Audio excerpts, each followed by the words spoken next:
Il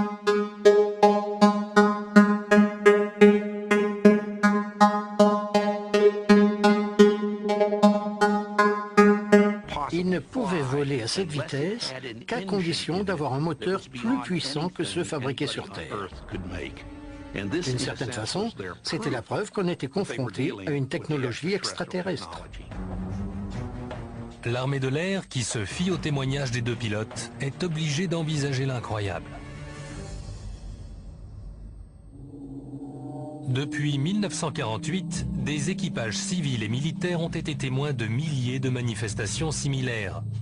Le 12 mars 1977, je pilotais un DC-10 de San Francisco à Boston. C'était un Airbus A320 avec 24 passagers à bord et d'excellentes conditions météo, à presque 12 000 mètres d'altitude. Nous étions au nord de Dallas, Fort Worth, par une belle nuit claire. Sorti de nulle part, des lumières sont apparues sur ma gauche, plein nord. J'ai remarqué une lumière rouge à une certaine distance sur notre droite. Larry m'a dit « Continue de le surveiller, il vient sur nous ». Ils ont commencé à virer sur le côté, en s'éloignant de nous. Ce n'était pas un avion, ni un ballon météorologique. C'était gigantesque. De rouge foncé, c'est devenu peu à peu transparent. Et ça a disparu. C'était complètement fou. Fou. L'objet glissait tranquillement dans le ciel, obscurcissant les étoiles. On aurait dit un sous-marin qui glisse silencieusement sur son aire. Il n'avait ni aile ni hublot, et il était en forme de cigare. Je sais ce que j'ai vu, et ce n'était pas d'ici. J'ai regardé cette immense lumière passer du côté de notre aile gauche et disparaître au loin à une très grande vitesse. J'ai piloté toutes sortes de chasseurs et des B-17 pendant la guerre. J'ai plus de 30 000 heures de vol au compteur. Et de toute ma vie, je n'ai jamais rien vu qui ressemble à ça. Ça ne m'est arrivé qu'une fois. À l'automne 1948, les enquêteurs de l'armée sont convaincus par les témoignages des pilotes. Dans un rapport top secret adressé au général Hoyt Vandenberg, chef d'état-major de l'Air Force, ils affirment que des vaisseaux extraterrestres se sont bien approchés de la Terre. Ils ont pris ça suffisamment au sérieux pour risquer leur carrière en rédigeant une estimation de la situation où ils expliquaient que certains de ces ovnis étaient peut-être de nature extraterrestre. Ça n'a pas été bien accueilli par le Pentagone. À la lecture du rapport, Hoyt Vandenberg a déclaré « Je ne peux pas accepter ce genre de conclusion. Je n'avais aucun élément matériel qui prouve qu'il s'agit de ce type d'engin. » Pour le général, les témoignages oculaires de pilotes chevronnés ne suffisent pas. L'armée de l'air veut se débarrasser du phénomène des soucoupes volantes, alors même qu'il suscite une fascination grandissante auprès de la population. En 1952, l'Air Force recueille un nombre exceptionnel de témoignages. This is a photograph of a flying saucer taken by myself, and it reminded me of two straw hats stuck together at the brim. I saw an intensely bright, white-green object in the sky. Now, I wouldn't want to say that this was one of those so-called flying saucers, but whatever it was an object and not an illusion. L'Air Force a réellement cherché à minimiser le problème des ovnis. Mais en été 1952, il y a eu une véritable vague d'observations, plusieurs centaines, voire des milliers. Le plus inquiétant est qu'elles se concentraient autour de Washington. Au moins 3 systèmes radars dans le périmètre de la capitale avaient repéré des cibles non identifiées. Les autorités étaient très inquiètes, car cela ressemblait nettement à une pénétration de l'espace aérien le plus sensible du pays. En juillet 1952, le système de communication du Pentagone est submergé d'appels concernant les ovnis. Les standards gouvernementaux ont été débordés d'appels d'Américains terrorisés et hystériques qui encombraient toutes les lignes. Or, une saturation des lignes de communication rendait l'Amérique vulnérable à une attaque potentielle des Soviétiques. Il fallait donc absolument calmer le jeu, endiguer cette hystérie. De fait, c'est l'hystérie de masse et non les soucoupes volantes qui menacent la sécurité nationale. Le président Truman ordonne à la CIA de préparer des recommandations sur la façon dont l'armée de l'air doit gérer la question des ovnis. L'agence réunit alors une commission dirigée par le physicien Harold Robertson. La commission Robertson a décidé qu'il fallait supprimer l'aura de mystère des ovnis de manière à ce que personne ne les prenne plus au sérieux et ne se fatigue à signaler des observations. Quoi qu'elles soient et d'où qu'elles viennent, les soucoupes volantes doivent être tournées en ridicule. Mais il s'avère impossible de juguler l'intérêt du public, fasciné par le phénomène. Un des articles les plus lus de l'époque affirme ainsi « Les soucoupes volantes existent ».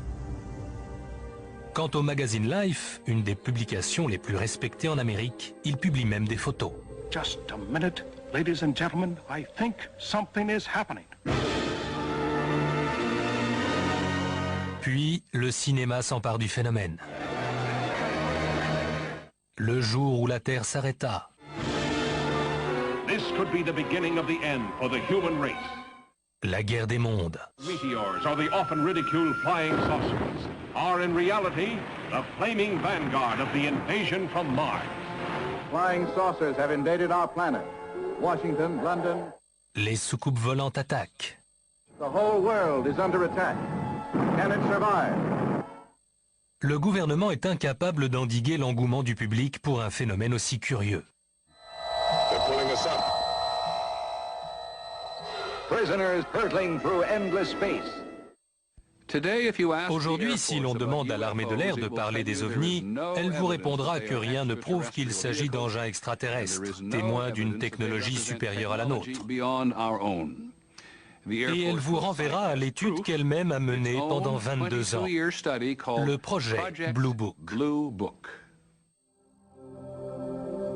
Pendant les années 50 et 60, le projet Blue Book, dont le siège se trouve sur la base aérienne de Wright-Patterson dans l'Ohio, enquête sur des centaines d'observations d'ovnis recensées chaque année. Des observations rapportées dans tout le pays, de jour comme de nuit, par des témoins venant de tous les milieux, qui ont vu aussi bien des lumières que des structures mystérieuses. Mais tous cherchent une réponse. Qu'y a-t-il dans le ciel d'Amérique? Blue Book est submergé par la quantité de témoignages. On répétait aux Américains, nous disposons d'une équipe d'experts, des scientifiques qui vont étudier ce phénomène. Mais c'était faux. Il ne s'agissait pas d'un bel institut avec des techniciens en blouse blanche. Il y avait juste un type à un bureau et une secrétaire, plus un deuxième classe quelconque pour taper à la machine. C'était un projet minuscule.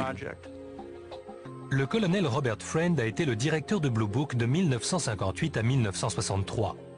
Nous voulions expliquer le plus de témoignages possible. Mais nous étions conscients aussi que les moyens nécessaires étaient bien supérieurs à ce qu'on était prêt à investir à l'époque. Le véritable objectif de Blue Book n'est pas de mener une enquête scientifique sérieuse. L'armée de l'air destine son bureau des ovnis à une autre mission. Blue Book était une opération de relations publiques. Le projet devait réfuter l'existence des ovnis, discréditer le phénomène et tous ceux qui y croyaient. Trouver des réponses et faire en sorte qu'on n'en parle plus dans les journaux.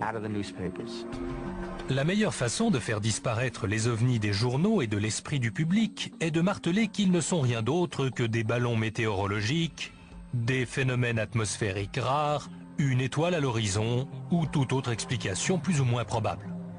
Je crois qu'ils voulaient à tout prix rééduquer le public. et supprimer toute aura de mystère autour des ovnis. Cette tâche est confiée au seul scientifique civil du projet, Allen Hynek, professeur d'astronomie attaché à l'Université d'État de l'Ohio. To this time, there is no proof that I would consider valid scientific proof that we have been visited by spaceships. There was not one sound. I listened. There was not a sound. Entre 1948 et 1969, Allen Hynek, principal investigateur scientifique du projet, analyse des milliers de cas. Son boulot consistait à faire travailler son imagination pour trouver une explication à tous les cas possibles, même s'il savait qu'elle était bancale. Don't you think it would be kind of unusual for a meteor to just fall across the road and hover over there a minute and then drop to the ground? The coming over wouldn't be bad. The hovering that would bother me. Mais plus il travaillait, plus il étudiait de cas, plus il se rendait compte qu'il ne pouvait pas les expliquer, qu'il y avait un véritable mystère.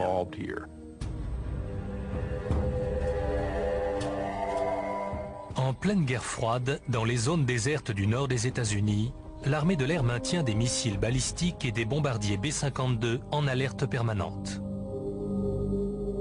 Dans la nuit du 24 octobre 1968, sur la base de Minot, dans le Dakota du Nord, le soldat de première classe Mike O'Connor est envoyé sur un des silos de lancement pour une réparation de routine. On était sur la route qui mène au silo, quand du coin de l'œil, j'ai vu ce que j'ai pris pour une lumière dans une cour de ferme, sauf qu'elle brillait énormément. Puis l'objet apparut s'élever au-dessus du sol et avancer parallèlement à la route jusqu'à ce qu'on arrive sur le site de lancement. Puis il est resté là à faire du surplace pendant qu'on descendait du camion. Le sergent Bill Smith est alors responsable de la sécurité des 10 missiles nucléaires. Cette nuit-là, il signale avoir vu des objets étranges. Ces objets s'élevaient du sol, accéléraient, ralentissaient, faisaient du surplace, puis filaient à toute allure. On n'était pas très sûr de pouvoir expliquer ce que c'était. La tour de contrôle de Minot déroute alors un B-52 pour l'envoyer sur les lieux.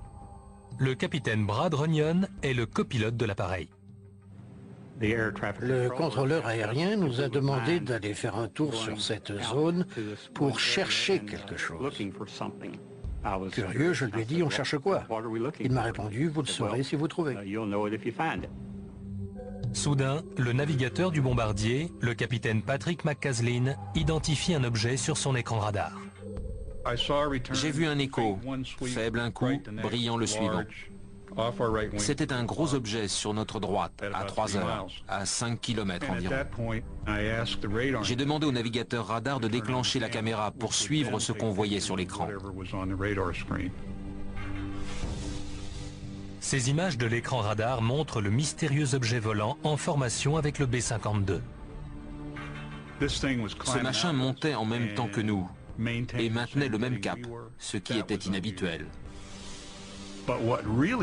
Mais ce qui m'a sidéré, c'est quand il a fait marche arrière pour nous laisser virer. Quand l'objet disparaît soudain de l'écran, le bombardier fait demi-tour pour le trouver. Ce machin montait en même temps que nous et maintenait le même cap, ce qui était inhabituel. Mais ce qui m'a sidéré, c'est quand il a fait marche arrière pour nous laisser virer. Quand l'objet disparaît soudain de l'écran, le bombardier fait demi-tour pour le trouver. Brad Runyon est le premier à repérer ce qui ressemble à un engin rougeoyant planant près du sol. Quand ce genre de choses se produit, le temps paraît s'arrêter. D'après mes estimations, l'objet mesurait au moins 60 mètres de diamètre et plusieurs dizaines de mètres de long.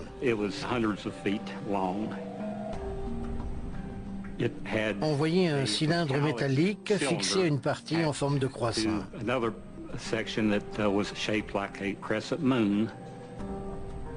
J'ai pensé que ce croissant était le centre de commande. J'ai essayé de regarder à l'intérieur, mais je ne distinguais qu'une lueur jaune. À ce moment-là, j'ai eu la certitude que c'était un vaisseau extraterrestre, quelque chose qui venait d'une autre planète que la Terre. Brad Runyon et les autres membres de l'équipage du B-52 racontent ce qu'ils ont vu dès leur retour à la base. D'après l'enquête Blue Book, en plus de l'équipage, 16 autres personnes au sol déclarent avoir vu un ovni cette nuit-là. Dans son rapport final, Blue Book conclut que tous ont vu des étoiles.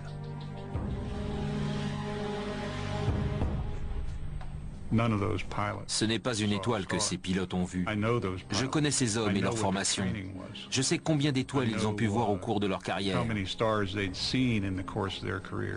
Ce n'étaient pas des étoiles. Ça m'énerve que Blue Book ait écarté leur témoignage. Pour moi, cet incident n'a jamais été vraiment expliqué. En 1969, l'armée de l'air renonce à apporter des réponses au phénomène des ovnis. Elle met fin au projet Blue Book après le rapport d'une commission indépendante qui a conclu que les ovnis n'avaient aucun intérêt scientifique. Mais une voix s'élève vigoureusement contre cette décision, celle du chef scientifique du projet, Alan Hynek. Plus de 20 ans d'enquête sur plus de 12 000 cas d'ovnis ont eu raison de son scepticisme. In Blue Book, for instance, we would get reports from military pilots, and that was particularly embarrassing to the Air Force because after they had trained those men, and they couldn't very well, they could say that a civilian pilot might have been untrustworthy, but they could hardly say that to of their own military pilots, and we got case after case after case from military pilots which never hit the press. Il y avait une différence entre Alan Hynek et ses collaborateurs au sein du projet Blue Book. C'était un scientifique, pas eux. Et il n'a jamais oublié ce qu'il était. Certes, l'armée de l'air le payait bien, mais elle n'a jamais pu étouffer sa curiosité scientifique. Finalement, cette curiosité a été la plus forte. C'est elle qui lui vaudra un jour la réputation d'un homme de science, courageux et droit.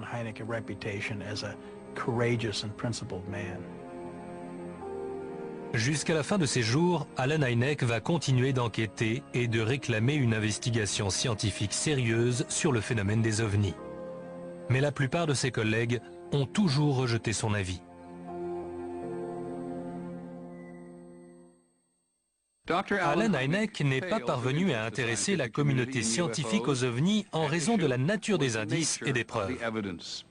Les ufologues avancent qu'à lui seul, le nombre des témoignages visuels est la preuve qu'il se passe quelque chose d'extraordinaire. Or, les scientifiques purs et durs rejettent catégoriquement les témoignages visuels.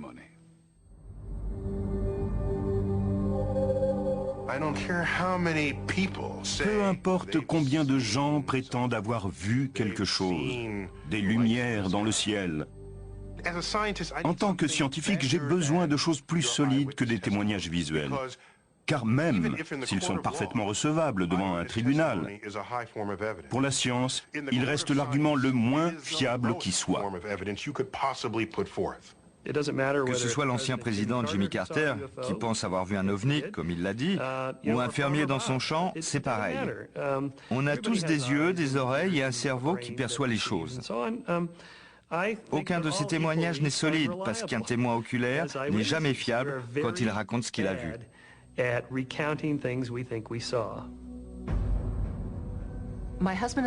Mon mari et moi étions à bord de notre avion. C'était la nuit, et soudain on a aperçu une lumière, à 2 heures. C'était le genre de situation où on se dit, Jacques, tu vois ce que je vois? Oui, je vois. C'est bien une lumière qui se dirige vers nous?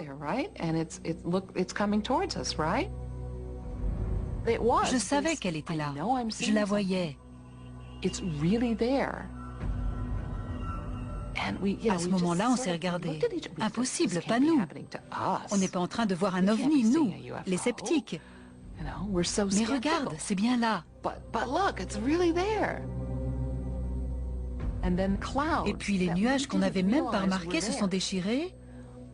Et on a compris que c'était un bout de la Lune qui brillait à travers eux.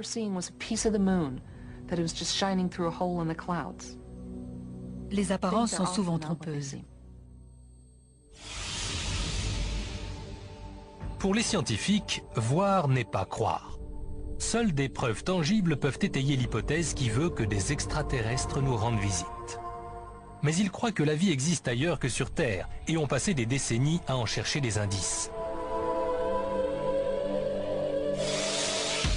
Un orbiteur lancé conjointement par la NASA et l'Agence spatiale européenne a parcouru des milliards de kilomètres. En janvier 2005, il a largué la sonde Huygens sur Titan, la plus grosse lune de Saturne. Aucun vaisseau humain n'était encore allé aussi loin. Ces images de la surface de Titan suggèrent une activité intense, avec des fleuves et des océans. Or, pour les scientifiques, qui dit eau, dit peut-être vie. Si on finit par trouver des preuves de vie dans notre jardin cosmique, vous imaginez ce que ça signifie? Que dans une planète voisine, la vie existe, tout comme chez nous. C'est dire si l'univers pourrait grouiller de formes de vie.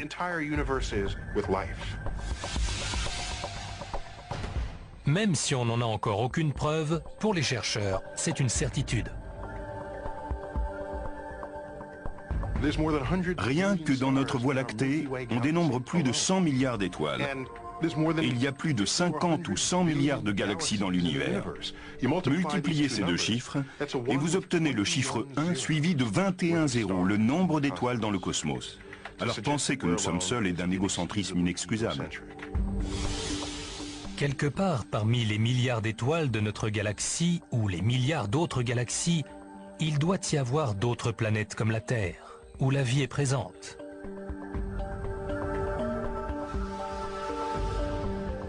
Les forces qui ont créé la Terre et l'homme ont dû créer la vie ailleurs, dans l'immensité de l'espace. Quelque part, une autre civilisation supérieure essaie peut-être de nous atteindre. Voilà 45 ans que Frank Drake est à l'écoute. C'est en 1960 à Green Bank, en Virginie occidentale, qu'il pointe pour la première fois son télescope sur une étoile proche pour écouter son signal. Nous avions le sentiment d'inaugurer quelque chose de très important, d'ouvrir une voie nouvelle qui allait mener les hommes vers des endroits et des choses merveilleuses pour notre civilisation. L'expérience de Frank Drake marque le début d'un projet de recherche d'intelligence extraterrestre baptisé SETI. Astronome, Seth Shostak travaille avec Frank Drake au SETI Institute. Nous diffusons des preuves de notre existence dans l'univers depuis 50 ou 60 ans. Il y a 45 ans que Frank Drake est à l'écoute. C'est en 1960 à Green Bank, en Virginie occidentale, qu'il pointe pour la première fois son télescope sur une étoile proche pour écouter son signal. Nous avions le sentiment d'inaugurer quelque chose de très important, d'ouvrir une voie nouvelle qui allait mener les hommes vers des endroits et des choses merveilleuses pour notre civilisation. L'expérience de Frank Drake marque le début d'un projet de recherche d'intelligence extraterrestre baptisé SETI. Astronome, Seth Shostak travaille avec Frank Drake au SETI Institute. Nous diffusons des preuves de notre existence dans l'univers depuis 50 ou 60 ans, grâce à nos émetteurs radio et télévision extrêmement puissants. Tous les jours, les signaux que nous émettons partent dans l'espace. Alors on a inversé l'idée en essayant de trouver des extraterrestres en cherchant leurs signaux. Frank Drake se souvient de sa première tentative en avril 1960. Après tout, peut-être que chaque étoile était occupée par une civilisation qui pouvait émettre. On pouvait mettre dans le mille le premier jour. On avait même branché un magnétophone sur le récepteur pour enregistrer des voix venues d'autres mondes. On a pointé le télescope sur une première étoile, puis quand elle s'est couchée à l'ouest, on en a choisi une deuxième. Et là, dans le haut-parleur, on a reçu un signal qu'on n'avait jamais entendu avec un radiotélescope. Ça ressemblait beaucoup à ce qu'on pensait détecter, des pulsations qui faisaient...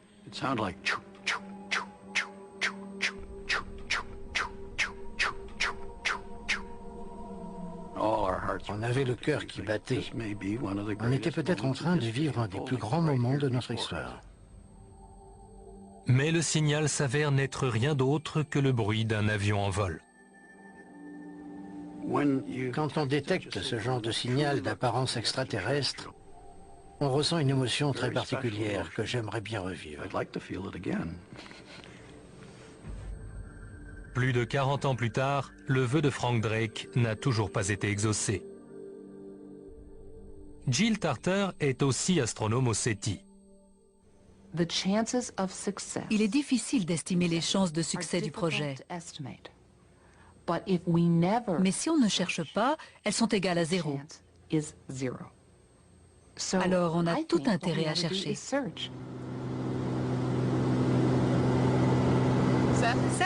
on voit les télescopes là. Oui. Les deux trucs brillants. Je les vois. Sur le site de Hat Creek, en Californie du Nord, le SETI construit une batterie de télescopes qui vont fouiller l'espace à la recherche d'intelligence extraterrestre sur une échelle exceptionnelle. Le projet a été baptisé du nom de son principal sponsor, le cofondateur de Microsoft, Paul Allen. Allons-y. Cet observatoire est situé dans une vallée très tranquille. Il n'y a que des vaches et quelques habitants. Tout ça va changer une fois qu'on aura installé 350 télescopes, et ça changera encore plus si jamais ils détectent un signal en provenance d'une autre technologie. On ignore combien de civilisations sont peut-être en train d'émettre des signaux qu'on pourrait recevoir. Mais plus vite on balayera le ciel, plus vite on détectera un signal. Et si ça doit se produire, c'est ici que ça arrivera. Ce site est une sorte de portail sur le cosmos. C'est ici que nous ferons tomber le mur de cristal qui isole notre planète depuis 4,5 milliards d'années. Ici, au milieu des arbres et de la lave, sous un beau soleil. Et on sablera le champagne. Une fois le site construit, j'espère qu'ils viendront, au moins sous la forme d'un signal radio. Certains ufologues critiquent le projet SETI. Pourquoi fouiller le ciel à la recherche d'un signal imperceptible alors que les extraterrestres sont déjà là? Si je pensais que les extraterrestres sont réellement venus sur Terre, ni moi ni aucun de nous ne ferions ce que nous faisons. Pourquoi se donner la peine de construire un matériel aussi complexe, une batterie d'antenne aussi coûteuse s'ils étaient déjà là? Rien ne prouve que les ovnis sont les vaisseaux d'une autre espèce intelligente. D'un autre côté, nous non plus, nous n'avons pas réussi à prouver l'existence des extraterrestres. Mais nous ne prétendons pas le contraire, c'est toute la différence. Nous crierons victoire seulement le jour où nous aurons réellement trouvé quelque chose d'extraterrestre. Si on affirme quelque chose, ce sera étayé par des données. On vous dira, voilà, ça se trouve à telle coordonnée, sur tel point précis du cadran, à telle fréquence. Sortez votre antenne et allez voir. On vous encouragera à vérifier. C'est la différence qu'il y a entre la science et les mythes.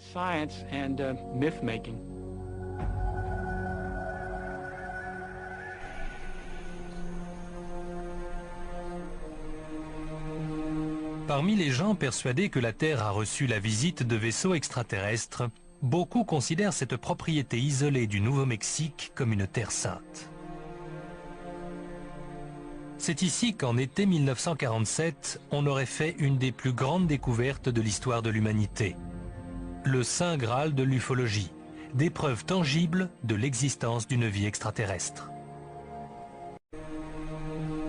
Parmi les gens persuadés que la Terre a reçu la visite de vaisseaux extraterrestres, beaucoup considèrent cette propriété isolée du Nouveau-Mexique comme une terre sainte. C'est ici qu'en été 1947, on aurait fait une des plus grandes découvertes de l'histoire de l'humanité. Le Saint Graal de l'ufologie, des preuves tangibles de l'existence d'une vie extraterrestre. Ce jour-là, le commandant Jesse Marcel, officier de renseignement de la base aérienne de Roswell, reçoit un coup de fil lui demandant de se rendre au ranch de Mac Brazel et d'examiner des restes que ce dernier a trouvés sur ses terres. Jesse Marcel y va, puis revient avec un tas de débris absolument extraordinaire.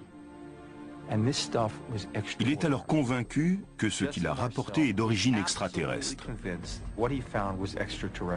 et que ces débris ne proviennent pas de la planète Terre. Le militaire charge le tout dans sa voiture et se met en route pour la base de Roswell, à 120 km de là.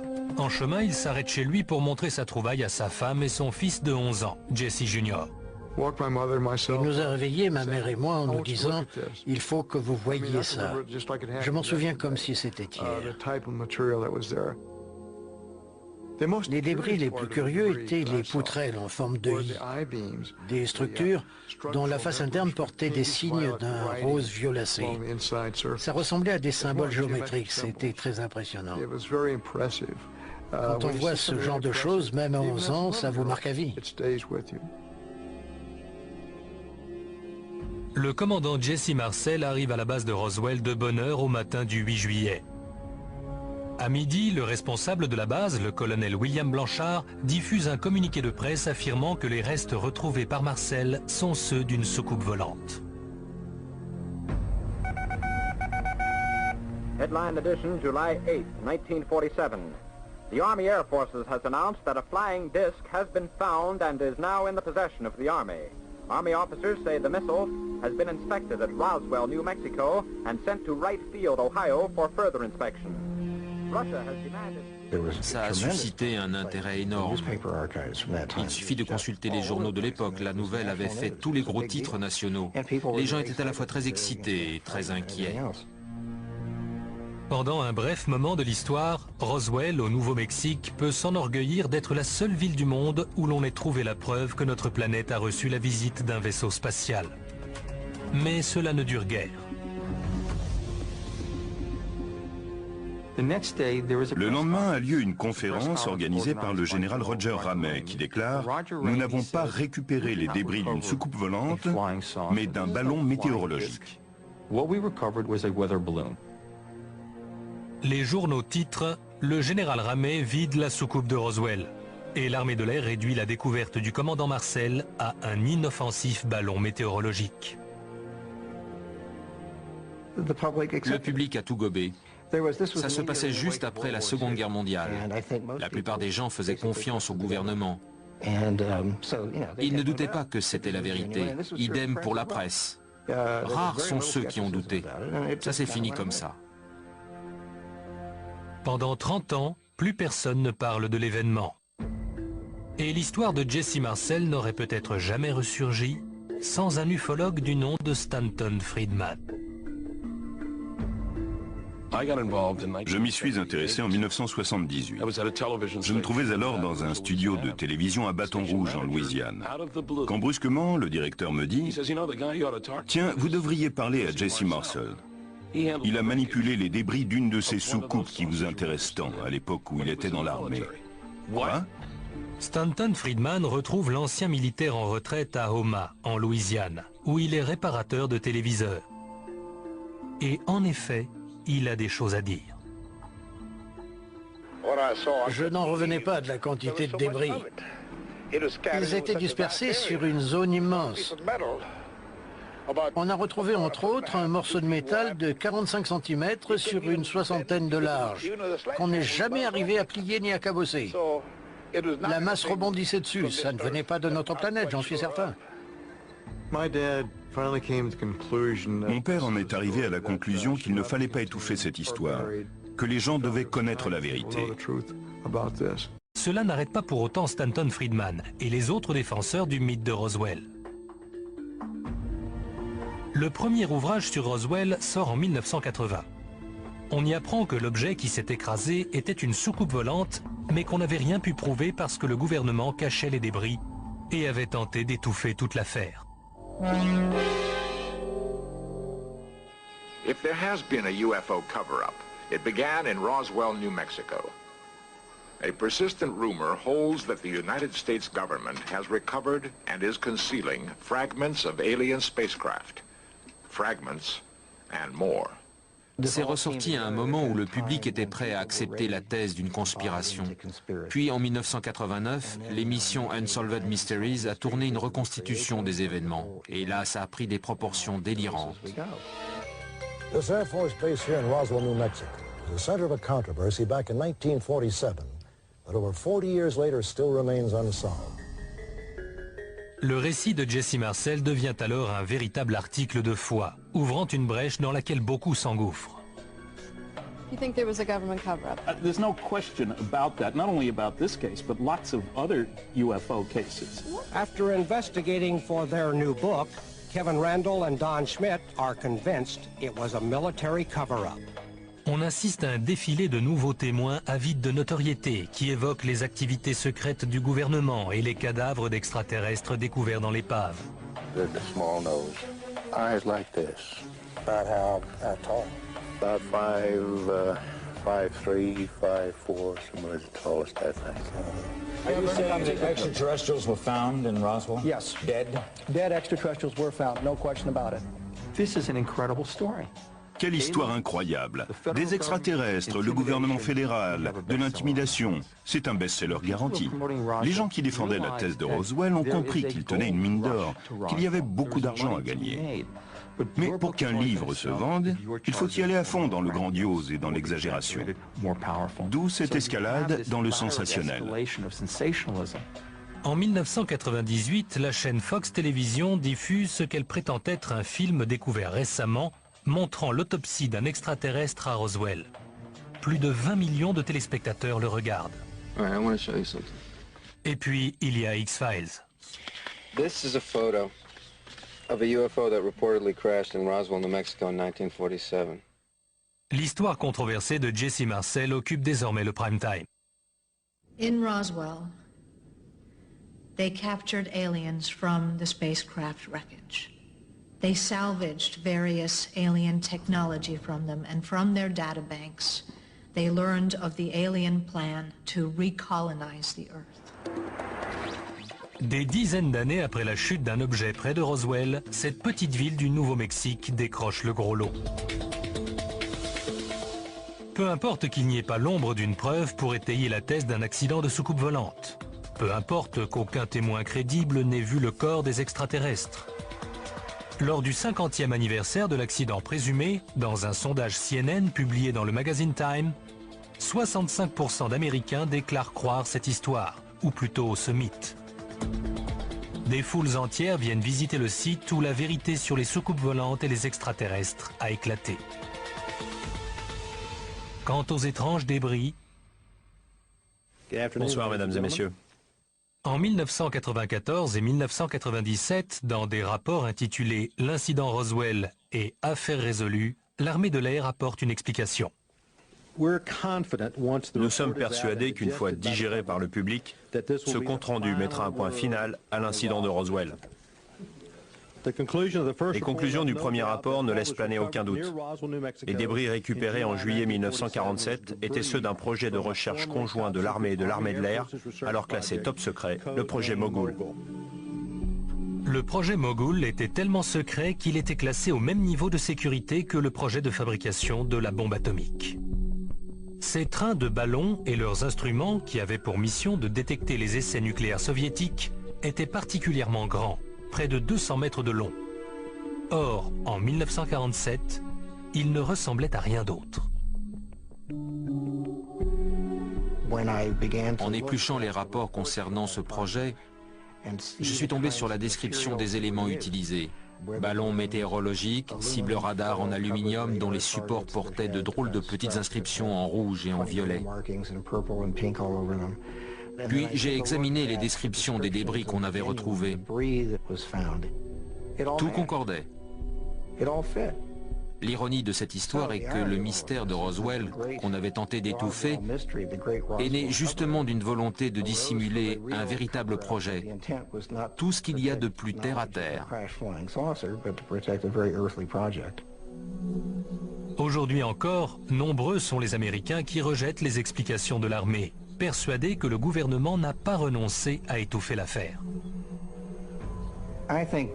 Roswell est devenu un article de foi pour beaucoup de gens. C'est arrivé, n'essayez pas de nous embrouiller. Je doute que les gens qui y croient dur comme fer changent jamais d'avis. Tous ces gens s'accrochent à un mythe. Selon eux, c'est ici, en 1947, qu'on aurait finalement répondu à la question « Sommes-nous seuls dans l'univers ?» Mais c'est faux. Si vous allez un jour à une convention d'ufologues, comme il y en a des centaines chaque année, vous constaterez qu'on accorde une grande attention aux gens qui disent avoir été enlevés par des extraterrestres. Et on ne peut pas parler d'ovnis et d'ufologie sans aborder ce phénomène.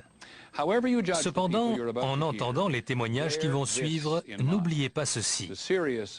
Les psychologues disent qu'il n'y a aucune raison de penser que ces soi-disant kidnappés sont plus perturbés que la moyenne de la population. Nous sommes des gens parfaitement normaux. Vous nous côtoyez au travail, dans votre famille, parmi vos amis. Pourtant, nous vivons des expériences extraordinaires. Et nous cherchons tous à comprendre ce qui nous arrive. Qui est derrière tout ça et pourquoi? Cette nuit-là, j'étais couché quand 4 de ces êtres sont entrés chez moi. J'étais réveillé dans mon lit. Je ne sais pas d'où ils sont venus, ni comment. Mais ils sont entrés très rapidement et se sont avancés vers moi. Soudain, ils se sont tous retrouvés à côté de mon lit, à ma droite.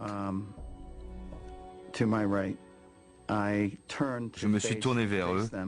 J'étais sûr que j'allais mourir. Ils mesuraient 1,20 m et m'ont paru très froids. C'est extrêmement dérangeant d'être dans une pièce avec quelque chose qui n'est pas censé exister. J'ai été emporté à bord du vaisseau et emmené dans une pièce complètement scellée. Je ne peux pas parler de ce qu'on m'a fait là-bas, c'est trop personnel.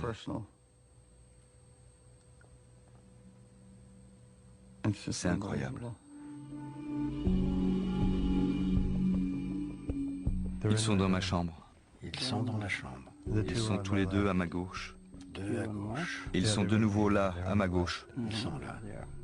Bud Hopkins est un artiste qui a consacré les 25 dernières années à faire des recherches, convaincu que les extraterrestres sont parmi nous et qu'ils enlèvent des gens. À quoi ressemblait-il? 1,20 m, 1,35 m de haut.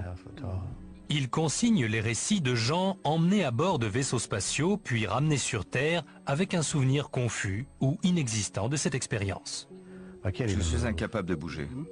Pourtant j'essaie. J'ai travaillé avec des centaines et des centaines de kidnappés.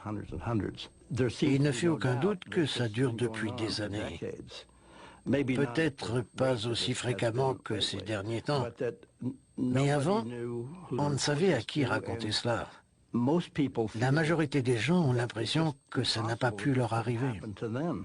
C'est Bud Hopkins qui a convaincu une grande partie de la communauté des ufologues que l'abduction est un phénomène réel. Je conserve les dessins de ce dont les gens se souviennent à l'intérieur du vaisseau, en particulier le visage des extraterrestres. Je fais ça depuis de nombreuses années, depuis 1975. La caractéristique principale est le crâne énorme, alors que la bouche est presque inexistante, une fente minuscule. Bud Hopkins a été le premier. Il a publié des ouvrages et des articles dans des magazines, a donné des conférences, puis les autres ont suivi. Aujourd'hui, l'abduction est un thème récurrent au cinéma et à la télévision. D'après un sondage effectué en 2002, un Américain sur 5 est convaincu que le phénomène est réel. Quant aux kidnappés, ils sont profondément traumatisés par le souvenir de ce qu'ils ont vécu. La plupart des abductions que j'ai subies ont eu lieu dans mon lit en pleine nuit. Mais ça n'est pas vrai dans la majorité des cas.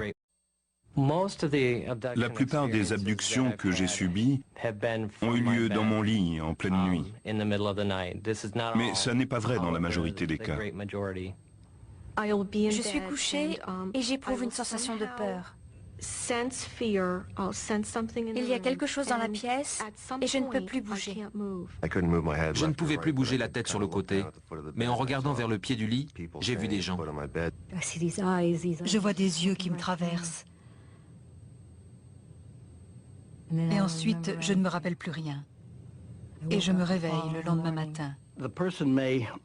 Parfois, la personne se rappelle le début et la fin de l'expérience, mais pas ce qui s'est passé entre les deux. Et c'est une vraie torture.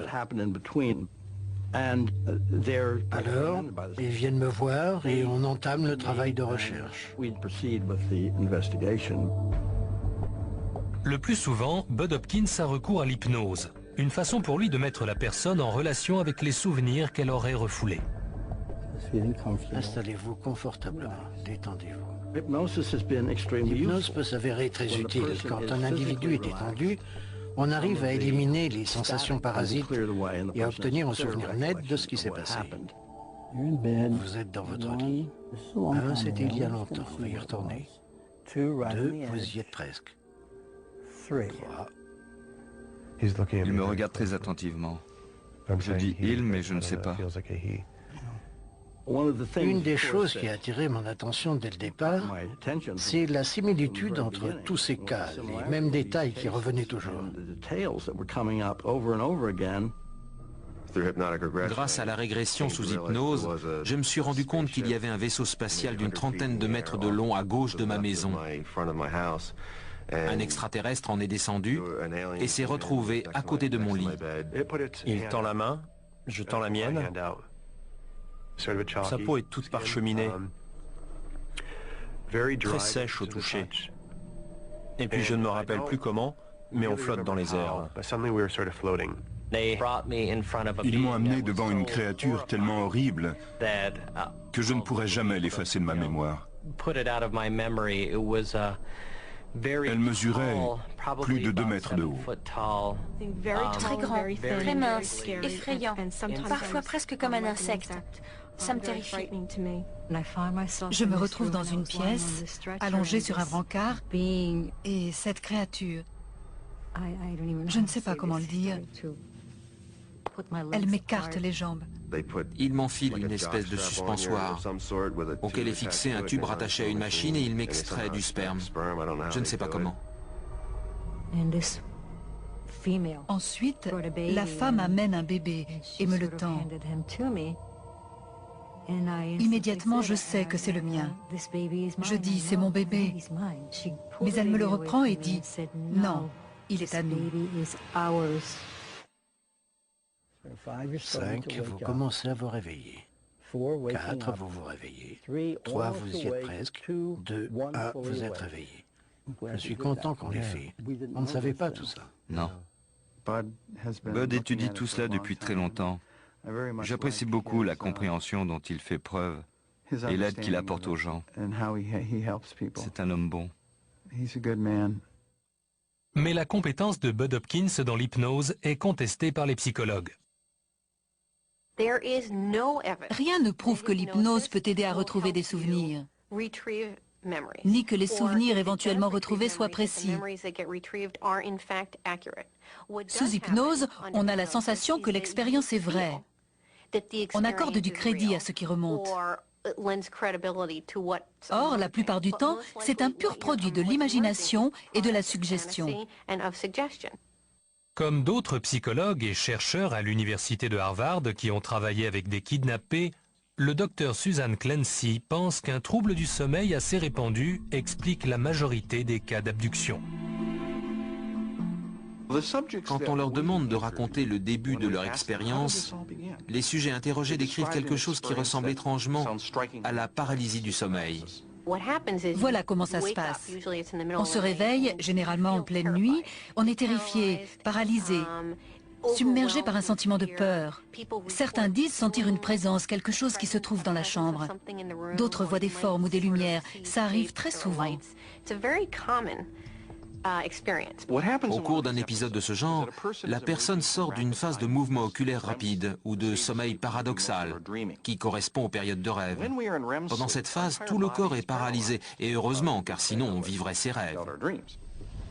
Mais parfois, il arrive que les yeux du dormeur s'ouvrent. Il voit sa chambre. Il est réveillé, conscient. Il se rend compte aussi qu'il est totalement paralysé. Brusquement, il sent son corps parcouru de fourmillements.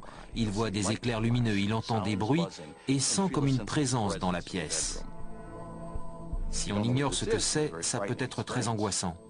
Ce genre de manifestation existe depuis toujours et dans toutes les cultures. Ainsi, il y avait les incubes et les succubes, les démons qui rendaient visite aux gens au Moyen-Âge. Chez nos sujets, ces visiteurs sont interprétés comme des extraterrestres. Ces personnes finissent par se rendre chez un hypnothérapeute qui souvent partage leurs convictions. Pendant ces séances de régression, le thérapeute les ramène au moment où elles étaient paralysées dans leur lit pour tenter de comprendre ce qui s'est passé. C'est à ce moment-là que remontent ces souvenirs. Elles sont emmenées hors de la pièce par la fenêtre jusqu'à un vaisseau. Là, des créatures extraterrestres leur font subir des expérimentations de reproduction hybride, etc. Et c'est comme ça qu'on se retrouve avec une victime d'abduction. Pourtant, convaincus de la réalité de leur expérience, ces gens rejettent toute explication psychologique. Ce ne sont pas des divagations. Ces êtres étaient réellement dans la même pièce que moi. Tout ce dont je me souviens est réel. C'était tout à fait réel. C'est réel. Ces personnes sont profondément bouleversées et terrifiées par les souvenirs de ce qu'elles croient avoir vécu. C'est d'ailleurs pour cela qu'elles y croient. Si j'avais ce genre de souvenirs, moi aussi j'aurais du mal à ne pas y croire. Si c'est réel, nous sommes tous concernés. Nous devons en savoir plus. Il faut poser des questions, c'est très important. La vie existe ailleurs dans l'univers et nous sommes littéralement des bébés. Vous êtes-vous jamais demandé à quoi ressemblerait une civilisation plus vieille que la nôtre ? À l'instar de l'astronome américain Carl Sagan, nous ne cessons de nous poser la question, car pour nous rendre visite aussi fréquemment, ces extraterrestres ont certainement des moyens de voyager extraordinaires. Si la Terre est le berceau de l'humanité, force est de reconnaître qu'on ne s'en est pas beaucoup éloigné. Il ne faut pas sous-estimer la difficulté pour l'homme d'aller d'étoile en étoile, ou pour un vaisseau extraterrestre de venir sur la Terre. Voyager dans l'espace ne se fait pas comme au cinéma.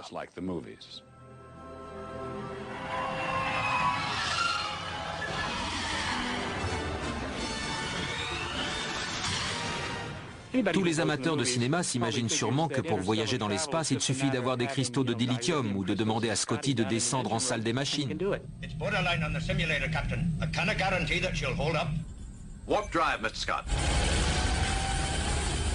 Je ne dis pas que ce soit impossible.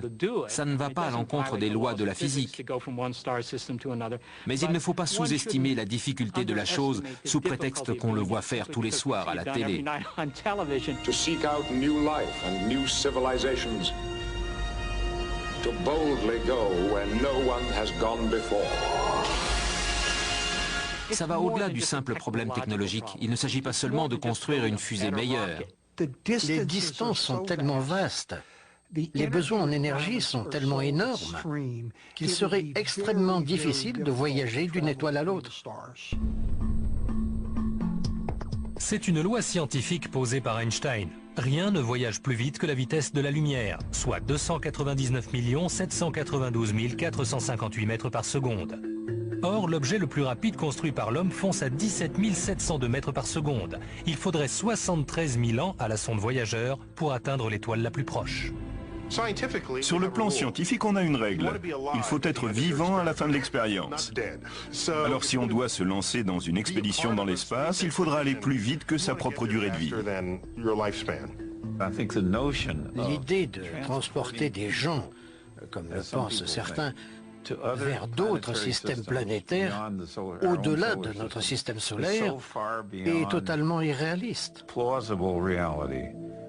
C'est une perte de temps. Et donc, si nous ne pouvons pas aller là-bas, certains scientifiques ont tendance à penser qu'eux ne peuvent pas venir ici. Il y a des gens qui rejettent complètement la possibilité que d'autres civilisations viennent sur Terre parce que c'est trop loin. Moi je dis, pas si vite. Le professeur Michio Kaku, un des physiciens théoriciens les plus éminents de notre planète, enseigne à l'université de la ville de New York. La théorie d'Einstein sur l'espace-temps est une structure. Les gens font une erreur fondamentale quand ils pensent à une intelligence extraterrestre. Ils supposent qu'ils sont comme nous, avec juste quelques centaines d'années d'avance. Ouvrez votre esprit, ouvrez votre conscience à la possibilité qu'ils aient 1 million d'années d'avance. Une civilisation capable de maîtriser la puissance des étoiles pourrait fort bien avoir trouvé un raccourci à travers l'espace et le temps. Einstein a dit qu'on ne pouvait pas aller plus vite que la lumière. Mais il y a une lacune dans son raisonnement. Voilà un trou de verre.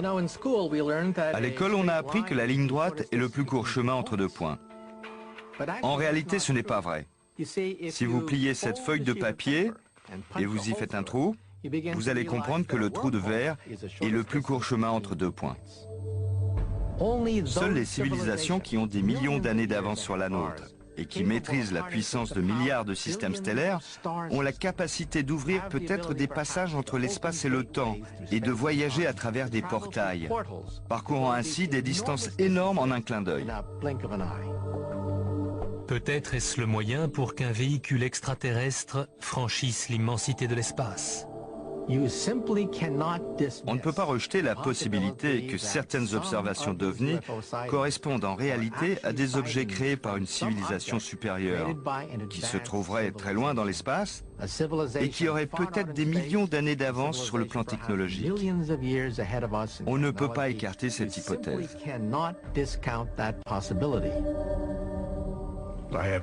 Je n'ai aucune idée de l'endroit d'où ça venait. C'était un objet non identifié et ça volait. C'était un ovni, c'est sûr. Qu'est-ce qu'on a vu? En tout cas, on l'a vu. Et quand ça vous arrive, votre vie n'est plus jamais la même. J'ai l'impression que c'était hier. Je crois que l'objet que j'ai vu venait d'une autre planète.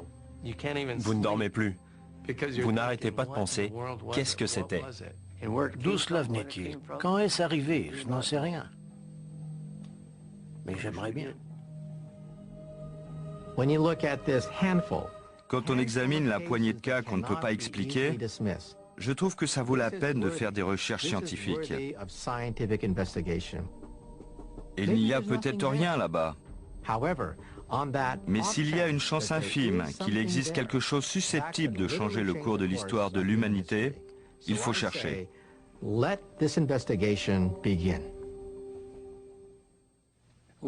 cours de notre enquête sur les ovnis, nous nous sommes souvent demandé ce que nous ferions si nous en voyions un. À qui nous en parlerions? Si vous appelez la base aérienne la plus proche, voire la Federal Aviation Administration, ils vous répondront qu'ils ne s'occupent pas des ovnis. Mais ils vous diront peut-être de contacter le National UFO Reporting Center. C'est dans ce centre, installé à Seattle, dans l'État de Washington, que sont compilés les milliers de témoignages visuels recensés chaque année. Derrière le National UFO Reporting Center, il y a un homme, Peter Davenport, assis tout seul derrière son bureau dans un coin de son salon. C'est la seule personne que nous ayons rencontrée qui se consacre à plein temps à recueillir les témoignages et les comptes rendus d'enquête sur les ovnis. Voici le PC du centre. Un téléphone, mon fidèle magnétophone, plus un second appareil au cas où, les ouvrages de référence sur l'aéronautique et mon site web. C'est la centrale des ovnis, si vous voulez. Et aussi modeste qu'elle soit, du moins physiquement, elle recueille énormément d'informations. Une foule d'informations provenant de témoins oculaires qui s'ajoutent à la masse énorme de données concernant les ovnis depuis plus de 50 ans. Des données que la science ignore. Ils sont très sceptiques parce que nous, les ufologues, affirmons que la Terre reçoit des visites régulières, peut-être même quotidiennes. Un appel. National UFO Reporting Center, bonsoir. Dr Scott Crawford à l'appareil. Je vous appelle de Miami, en Floride. Je suis astronome amateur. J'étais dehors dans le jardin quand j'ai vu un objet se déplacer d'est en ouest au-dessus de Miami. Combien de temps ça a duré? Une dizaine de secondes. Une grosse boule de lumière blanche, avec des flammes oranges derrière, qui filaient à travers le ciel. 4 ou 5 hublots et des lumières très brillantes. Je crois qu'il y avait quelqu'un au hublot. Aucune lumière, aucun bruit. Je dirais qu'il allait à 1600 km/h. Peut-être plus vite, je ne sais pas. Un grand vaisseau spatial marron.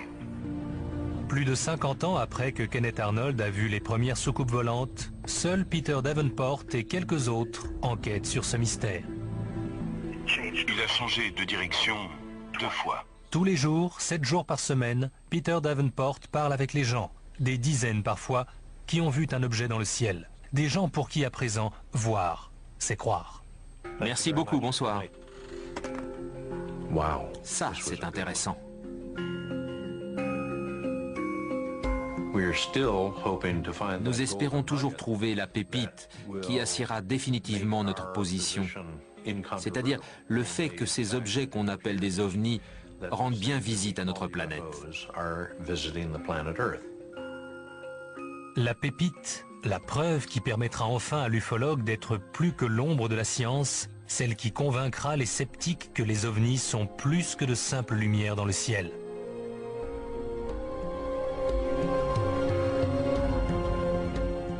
Au bout du compte, ufologues et scientifiques ont un point commun.